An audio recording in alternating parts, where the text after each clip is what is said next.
नमस्कार साथियों, जय हिंद। मेरा नाम है प्रीतेश जोशी और आप सभी का स्वागत है कक्षा 12 के इतिहास विषय के अध्याय नंबर 7 की तरफ, जिसका नाम है द्वितीय विश्व युद्ध के बाद का विश्व।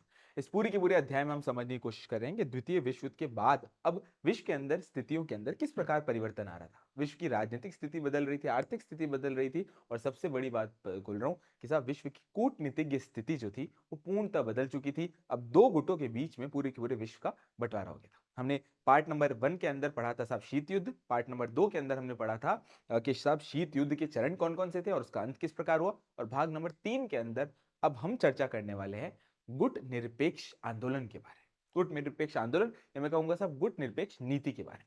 तो क्या थी ये गुट निरपेक्ष नीति, कौन कौन से इसके अंदर देश शामिल थे, इसका मतलब क्या है, इसका अर्थ क्या है। चलिए सारे के सारे बिंदुओं के ऊपर एक विस्तृत चर्चा करने की कोशिश करते हैं।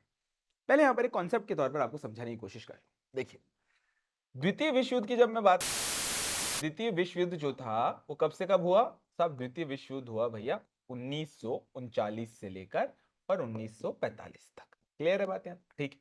इसके बाद हमें स्थिति के अंदर परिवर्तन होता है कि जब द्वितीय विश्व युद्ध खत्म होता है तो पूरे पूरे विश्व की आर्थिक स्थिति बहुत ज्यादा दयनीय हो जाती है। अब एक वैश्विक स्तर के ऊपर एक राजनीतिक आर्थिक संगठन बनाने की बात होती है, यूएन का निर्माण होता है। इसके बाद हमें स्थिति ये देखने को मिलती है कि जो पूरा का पूरा विश्व था वो अपने आप को दो गुटों के अंदर बांट देता है। कौन कौन से गुट थे, एक तो था साहब साम्यवादी गुट और एक था साहब हमें देखने को मिलता है पूंजीवादी गुट। पूंजीवादी गुट, क्लियर है यहां तक बात। साम्यवादी धड़े के अंदर हमें देखने को मिलता है कि वे देश थे जो साम्यवादी विचारधारा में पूर्णतः विश्वास रखते थे, जैसे कि सोवियत रूस हो गया, या इसके साथ साथ में हमें पोलैंड देखने को मिलेगा, अन्य काफी सारे छोटे देश थे। इसके अलावा हमें जब पूंजीवादी राष्ट्रों की बात करता हूं, पूंजीवादी विचारधारा समर्थित देशों की मिलता है, जो पश्चिमी देश थे जैसे कि ब्रिटेन हो गया, जैसे कि अमेरिका हो गया, जैसे कि फ्रांस हो गया, ये सारे के सारे पूंजीवादी विचारधारा के अंदर विश्वास रखते थे। अब स्थिति के अंदर क्या बदलाव हुआ, जैसे जैसे साम्यवादी और पूंजीवादी विचारधारा बढ़ती जा रही थी, दोनों में देशों का बंटवारा जो था वो पूर्णतः होता जा रहा था। यानी विश्व के ऐसे काफी सारे देश थे, तो या तो वो साम्यवादी देशों को पूर्णतः समर्थन देते थे या फिर वो पूंजीवादी देशों को पूर्णतः समर्थन देते थे। पर कुछ ऐसे देश थे जो इस पूरी की पूरी विचारधारा की समस्या से अपने आप को दूर रखना चाहते थे। वो ना तो साम्यवादी विचारधारा का समर्थन करते थे और ना ही पूंजीवादी विचारधारा का समर्थन करते थे। पर वो देश फिर चाहते क्या थे, वे देश ये चाहते थे कि साहब जो हमारी विदेश नीति है उसके ऊपर किसी भी दूसरे ताकतवर देश का कोई प्रभाव ना हो, हमारी विदेश नीति जो थी वो पूर्णतः स्वतंत्र रहे। हम किसी के मोहरे बनकर जो है वो जीना नहीं चाहते। ये देश कौन से थे, ये वे देश थे जो 1945 के बाद में आजाद हुए थे मुख्यतः। यानी हमें देखने को मिलता है कि अफ्रीका के, एशिया के, दक्षिणी अमेरिका के ऐसे देश थे जो छोटे थे, जो ना तो बहुत ज्यादा ताकतवर थे और ना ही बिल्कुल कमजोर थे। अब हमें देखने को मिलता है इन देशों द्वारा चलाया गया एक आंदोलन था जिसे हम गुट निरपेक्ष जानते हैं, जिसका मुख्य ध्येय था कि हमारी जो विदेश नीति है वो पूर्णतः स्वतंत्र होनी चाहिए। ना ही हम साम्यवादी विचारधारा का पूर्णतः समर्थन करेंगे या उन देशों की बात मानेंगे, ना ही हम पूंजीवादी देशों का समर्थन करेंगे। हम हमारी विदेश नीति को स्वतंत्र रखेंगे, हम कोई सा भी हस्तक्षेप जो है उसके अंदर नहीं चाहते। इसी को अपन गुट निरपेक्ष नीति या गुट निरपेक्ष आंदोलन के नाम से जानते हैं, जिसे अंग्रेजी भाषा में कहा जाता है नॉन अलाइनमेंट मूवमेंट। चलिए तो समझने की कोशिश करते हैं कि साहब द्वितीय विश्व युद्ध के बाद क्या स्थिति है। द्वितीय विश्व युद्ध के पश्चात नवोदित राष्ट्रों ने युद्ध की संभावना को रोकने तथा अपनी स्वाधीनता की रक्षा करने के लिए स्वयं को शक्तिशाली गुटों से अलग रखने की नीति को अपनाते हुए गुट निरपेक्षता की नीति का प्रादुर्भाव किया। अब स्थिति के अंदर बड़ा परिवर्तन आया। वे चाहते थे कि साहब गुट निरपेक्षता की नीति जो है वो पूर्णतः बढ़नी चाहिए, क्योंकि हम एक पूरी तरीके से दोनों देशों का कोई मोहरा नहीं बनना चाहते। 1947 के अंदर अंग्रेजी शासन से स्वाधीन होने के पश्चात भारत ने भी इन दोनों में से किसी भी गुटों में शामिल न होने की नीति को अपनाया। जैसे जैसे अफ्रीकी देश थे, इन्होंने भी गुट निरपेक्ष नीति का ही अनुसरण किया। ये सारे के सारे देश, चाहे एशिया के देश हो, अफ्रीका के देश हो, वो ये सबसे बड़ी बात चाहते थे, क्योंकि अगर हमने किसी का भी साथ दिया तो जो दूसरा गुट है वो अपने आप में हमारे साथ दोस्ती, हमारे साथ जो मित्रता है वो पूर्णतः नहीं रखेगा। जैसे अगर एग्जाम्पल के तौर पे अफ्रीका के किसी देश ने अमेरिका का समर्थन किया, तो सब वे देश जो साम्यवादी विचारधारा से अपना समर्थन रखते हैं वो पूर्णतः उससे दोस्ती तोड़ देंगे। इस वजह से उन्होंने कूटनीति के तौर पर अपने आप को स्वतंत्र रखने की या फिर किसी भी पक्ष की तरफ ना जाने का यहां पर फैसला किया। गुट निरपेक्ष का अर्थ है कि शक्ति गुटों से दूर रहने के साथ साथ शीत युद्ध तथा सैन्य गठजोड़ से दूर रहते हुए अंतरराष्ट्रीय शांति एवं सुरक्षा को महत्व देना। ये इंपॉर्टेंट में बड़ा ध्यान रखने वाला मुद्दा है, बहुत ही ज्यादा इंपॉर्टेंट कॉन्सेप्ट है। हमें देखने को मिलता है कि साहब गुट निरपेक्षता का अर्थ है साहब शक्ति गुटों से दूर रहकर साथ साथ में शीत युद्ध तथा सैन्य गठजोड़ से अपने आप को दूर रहना। अब यहाँ पर एक शब्द इस्तेमाल किया सब शक्ति गुट। शक्ति गुट कौन से सब, और एक तरफ हमें देखने को मिलता है अमेरिका है, सोवियत रूस और साथ साथ में अमेरिका। इन शक्ति गुटों से पूर्णतः अपने आप को दूर रखने वाली बात। डन यहां तक क्लियर? चलो अब हम समझने की कोशिश करते हैं कि इसका कारण क्या है, कि गुट निरपेक्षता की नीति आई क्यों। क्यों ये जो देश थे वो अपने आप को किसी भी गुट के साथ जो है वो जोड़ना नहीं चाहते थे, क्योंकि अगर गुट के साथ जोड़ते तो उनको तो फायदा हो जाता कि भाई जैसे एग्जांपल के तौर पे पाकिस्तान ने अपने आप को जोड़ा तो अमेरिका पूर्णतः समर्थन देता था, अमेरिका खूब पैसे देता था, अमेरिका हर जो मदद कोशिश की जा सकती थी वो सारी की सारी मदद देता था। तो फिर इन देशों ने अपने आप को स्वतंत्र क्यों रखा, या फिर विदेश नीति के तौर पर ही स्वतंत्र क्यों रहे, इन्होंने गुट निरपेक्ष आंदोलन को पूर्णतः क्यों शुरू किया और क्यों उसको समर्थन किया, इसके कारण संबंध समझने की कोशिश करते हैं। पहला कारण है साहब, एशिया, अफ्रीका तथा कुछ लैटिन अमेरिकी राष्ट्रों का यह मानना था कि दो गुटों के बीच होने वाला शीत युद्ध उनके हित में नहीं है। अतः उन्होंने अपने आर्थिक आधारभूत विकास तथा बनाए रखने के लिए गुट निरपेक्ष आंदोलन को पूर्णतः प्रारंभ किया। काफी सारे देशों को यह पता था कि साहब इसमें हमारा कोई फायदा नहीं। क्यों? क्योंकि अगर हमने किसी भी देश का समर्थन किया हो सकता है वो विचारधारा हमारी अपनी विचारधारा हमारे ऊपर थोप दे, और जब उसकी विचारधारा हमारे ऊपर आ जाएगी तो कहीं वो हमारे देश के ऊपर विस्तार तो नहीं कर लेगा, कहीं वो हमारी विदेश नीति को प्रभावित तो नहीं कर देगा, कहीं वो हमारा विश्व के अंदर एक ऐसा स्थान तो नहीं बना देगा कि सारे के सारे देश जो है उससे परेशानी के अंदर आ जाए या वैश्विक स्थिति के अंदर हमारे देश का नाम खराब हो जाए। इस वजह से हमें देखने को मिलता है कि जितने भी देश थे वो अपना आपको स्वतंत्र विदेश नीति के तौर पर रखना चाहते थे। इन नवोदित राष्ट्रों के पास न तो इतने आर्थिक संसाधन थे कि वह सैन्य संसाधन जिनके द्वारा इन महाशक्तियों को प्रभावित कर सके, अतः इन्होंने मिलकर गुट निरपेक्ष आंदोलन को जन्म दिया। कि उनके पास इतनी ताकत तो नहीं थी कि वो सोवियत संघ और अमेरिका को अपने आप में जवाब दें कि भाई अगर तुम दूसरा गुट हो तो तीसरा हम गुट भी है। क्यों? क्योंकि साहब ना तो इतनी सैन्य ताकत है, ना ही पर इतने ताकतवर है, और ना ही हमें देखने को मिलता है कि आर्थिक स्थिति इतनी मजबूत है।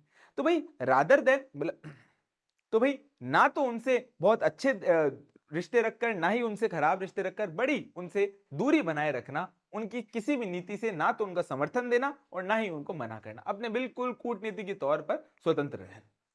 गुट निरपेक्षता को अपना हथियार बनाकर ही वे अपनी स्वतंत्रता को कायम रखना चाहते थे, क्योंकि उनको ये बात पता था कि साहब समझो अगर बाय चांस में कोई गुट जो है उसका इन्होंने समर्थन कर दिया, कहीं ये गुट अपने आप को और ज्यादा बढ़ाता हुआ हमारे ही देश के अंदर विस्तार कर दे, तो भैया ये तो फिर स्थिति आ जाएगी कि भाई हमने तो पहले साथ दिया, समर्थन किया, और इन्होंने ही हमारे ऊपर जो है वो विस्तार ला दिया।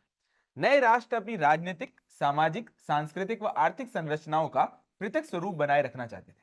वे किसी महाशक्ति के प्रभाव में न रहकर स्वयं अपनी स्वतंत्रता पहचान स्थापित करना चाहते थे। इन देशों को इस बात का भी डर था, क्योंकि भैया ये वही देश थे जो अपने आप में अभी स्वतंत्र हुए थे।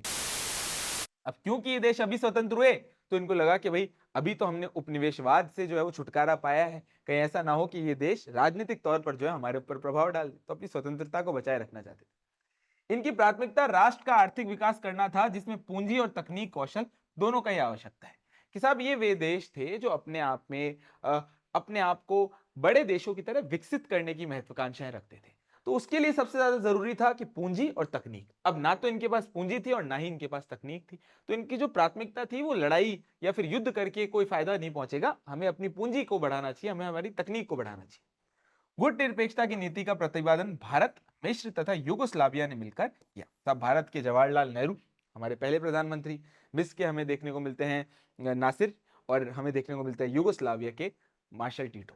तो सब इन तीनों की वजह से हमें देखने को मिलता है कि गुट निरपेक्ष आंदोलन की शुरुआत हुई और बाद में जाते जाते ये आंदोलन बड़े स्तर पर जो है वो फैलने लगा। आगे देखते हैं कि आगे चलकर यह आंदोलन गुट निरपेक्ष आंदोलन यानी कि नैम के रूप में विकसित हुआ, और अब तक गुट निरपेक्ष राष्ट्रों के 17 शिखर सम्मेलन हो चुके हैं। किताब के अंदर 17 बताए रखे, लेकिन अभी की अगर मैं बात करता हूं, करंट के अंदर बात करता हूं, तो 19 जो है वो शिखर सम्मेलन अभी तक हो चुके हैं 2024 तक जो है 19 शिखर सम्मेलन हमें पूर्णतः देखने को मिलते हैं। अब हम चर्चा करते हैं और बात करते हैं कुछ अन्य महत्वपूर्ण शिखर सम्मेलन की। जो पहला शिखर सम्मेलन हुआ था वो हुआ था साहब बेलग्रेड में 1961 के अंदर। ये बड़ी ध्यान रखने वाली बात है। गुटनिरपेक्ष देशों का प्रथम शिखर सम्मेलन हमें सितंबर 1961 के अंदर बेलग्रेड में आयोजित किया गया, जिसके अंदर 25 एशियाई, साथ साथ में अफ्रीकी और 3 लैटिन अमेरिकी देश देखें। यानी आप यहां पर पूर्ण तो बता सकते हो कि ये सारे के सारे देश कौन से हैं सर? ये सारे के सारे देश जो है वो विकासशील देश है। कोई भी ताकतवर देश इसका हिस्सा नहीं है। क्यों? क्योंकि ताकतवर देश तो अपने आप को गुटों के अंदर पूर्णतः बांट ही चुके थे। तो ये वे विकासशील देश हैं जो पूर्णतः निशस्त्रीकरण चाहते थे। ये वे विकासशील देश हैं जिनकी अभी प्राथमिक जरूरत थी वो थी सब पूंजी, तकनीक। इस वजह से ये अपने आप को पूर्णतः दूर रखना चाहते थे। इस सम्मेलन के अंदर 27 सूत्री घोषणा पत्र हुआ, जिसके अंदर निशस्त्रीकरण, न्याय पर आधारित व्यवस्था तथा विकासशील राष्ट्रों के आर्थिक, सामाजिक तथा सांस्कृतिक विकास की प्रमुखता देने का जो है यहाँ पर पूर्णतः निर्णय लिया गया। सातवां गुटनिरपेक्ष सम्मेलन बड़ा जरूरी है क्योंकि 1983 के अंदर हुआ था और दिल्ली के अंदर हुआ था। सातवां गुटनिरपेक्ष सम्मेलन नई दिल्ली में आयोजित किया गया था, जिसमें 101 देशों ने यहाँ पर पूर्णतः भाग लिया था। इसमें नई दिल्ली घोषणा पत्र जारी किया गया, जिसके अंदर निशस्त्रीकरण, मानवाधिकार की सुरक्षा, साथ साथ में राष्ट्रों में आपसी संघर्ष तथा युद्धों में समाप्त करना तथा अर्थव्यवस्था को बढ़ाने के लिए अंतरराष्ट्रीय व्यापार के सरलीकरण पर जो है पूर्णतः बल दिया गया। यानी हमें देखने को मिलती है कि ये विश्व की जो विकासशील देश है उनकी आर्थिक स्थिति को बढ़ाने, उनकी जो तकनीक है उसको पूर्णतः उसके अंदर बढ़ोतरी करने, साथ साथ में उनके एक कॉम्प्रिहेंसिव डेवलपमेंट यानी उनका हो पाए, इसके लिए ऐसे सम्मेलन जो है वो समय समय पर पूर्णतः करे जा रहे थे। इसके अलावा देखने को मिलता है 17वां अगर मैं गुटनिरपेक्ष सम्मेलन की बात करूं तो ये वेनेजुएला 2016 के अंदर हुआ था। ये 17-18 सितंबर 2016 को हुआ था। ये मार्गरीता द्वीप के अंदर आयोजित किया गया था और अब तक निर्गुट देश की संख्या जो है वो 120 होती जा रही है। यानी आप देखो कि साहब शुरुआत में कितने कम देश थे, लेकिन अभी किसकी स्थिति है? 120 देश यहाँ पर पूर्णतः हो चुके हैं। हमें यहाँ पर देखने को मिल रहा है जो 17वां गुटनिरपेक्ष सम्मेलन हुआ था, इसमें भारत के उपराष्ट्रपति ने भाग लिया था। भारत के उपराष्ट्रपति जिनका नाम है साहब हामिद अंसारी जी, उस समय के हामिद अंसारी जी, उस समय के साहब, ये तत्कालीन बात की जा रही है, उस समय के उपराष्ट्रपति जो थे हामिद अंसारी जी, उन्होंने पूर्णतः ये इस बैठक के अंदर पूरा का पूरा प्रतिनिधित्व किया था भारत का। अब स्थिति क्या देखने को, अब स्थिति हमें देखने को मिलती है जब हम करंट की बात करते हैं और हम बात करते हैं साहब जो 19वां, वो कहां पर हुआ है साहब? वो युगांडा के अंदर हुआ है। युगांडा के अंदर हुआ है। युगांडा के अंदर जगह है कंपाला, और इसके अंदर हमें देखने को मिलता है कि हमारे विदेश मंत्री जी जिनका नाम है एस जयशंकर जी, एस जयशंकर ने जाकर यहां पर पूर्णतः भारत का प्रतिनिधित्व किया है और गुट निरपेक्षता को पूर्णतः बढ़ावा दिया है। उन्होंने समझाने की कोशिश की है कि जो सारे के सारे देश हैं उनको अपने आप की विदेश नीति को पूर्णतः स्वतंत्र रखना चाहिए, किसी के भी प्रभाव में नहीं आना चाहिए। और भारत इस पूरी के पूरे गुट निरपेक्ष आंदोलन की शुरुआत करने वाला था। इस वजह से हमें देखने को मिलता है गुट निरपेक्ष आंदोलन, गुट निरपेक्ष नीति आज भी भारत के लिए बहुत ज्यादा महत्वपूर्ण है, बहुत ज्यादा इंपॉर्टेंट है। चलिए, तो आज की क्लास यहीं तक ही। आशा करता हूं कि क्लास आपको अच्छी लगी होगी। मिशन ज्ञान के परिवार के साथ बने रहें और इन क्लासेस को निरंतर साथ में शेयर करते जाइए। अंत में एक ही बात, भारत है मेरी जान और मिशन है मेरा ज्ञान। जय हिंद, जय भारत और जय Rajasthan. Thank you so much.